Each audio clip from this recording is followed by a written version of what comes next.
ख्रिस्त में मेरे प्यारे भाइयों बहनों, आज के वचन में हम पाते हैं कि यीशु अपने शिष्यों को अपने आने वाले दुख, मृत्यु और पुनरुत्थान के बारे बताते हैं।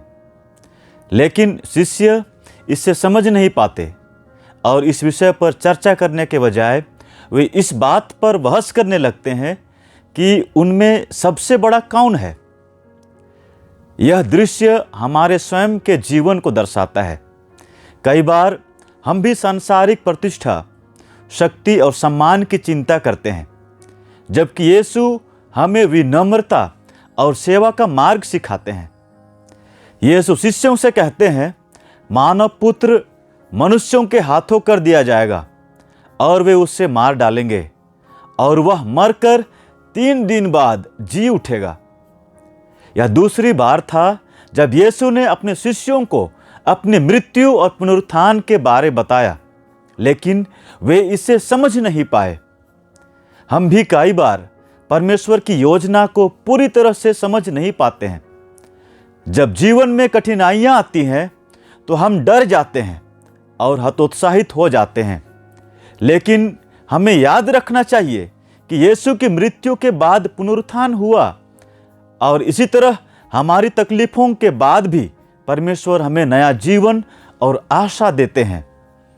जब यीशु और उनके शिष्य कफरनाहुम पहुंचे तो उन्होंने शिष्यों से पूछा कि वे रास्ते में किस विषय पर चर्चा कर रहे थे। शिष्य चुप हो गए क्योंकि वे इस बात पर बहस कर रहे थे कि उनमें सबसे बड़ा कौन है। यह दिखाता है कि शिष्य अभी तक मसीह के वास्तविक संदेश को पूरी तरह नहीं समझ पाए थे। वे सांसारिक महानता की चिंता कर रहे थे, जबकि यीशु आध्यात्मिक महानता की शिक्षा दे रहे थे। यीशु ने कहा, यदि कोई प्रथम होना चाहता है तो वह सबका सेवक बने। यह मसीही जीवन का मूल सिद्धांत है।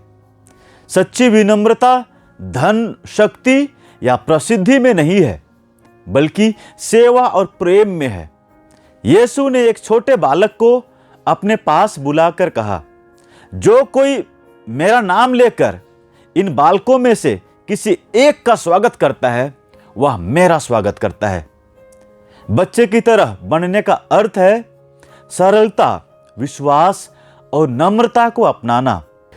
प्रिय भाइयों बहनों, मसीह जीवन का मार्ग विनम्रता और सेवा का मार्ग है।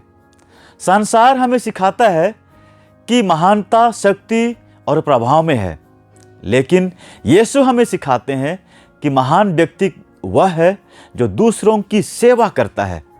आइए हम भी इस शिक्षा को अपनाएं और अपने जीवन में विनम्रता और सेवा की भावना को विकसित करें। जब हम अपने आप को सबसे छोटा मानकर दूसरों की सेवा करेंगे, तभी हम परमेश्वर की सच्ची महानता को प्राप्त कर पाएंगे। आमीन।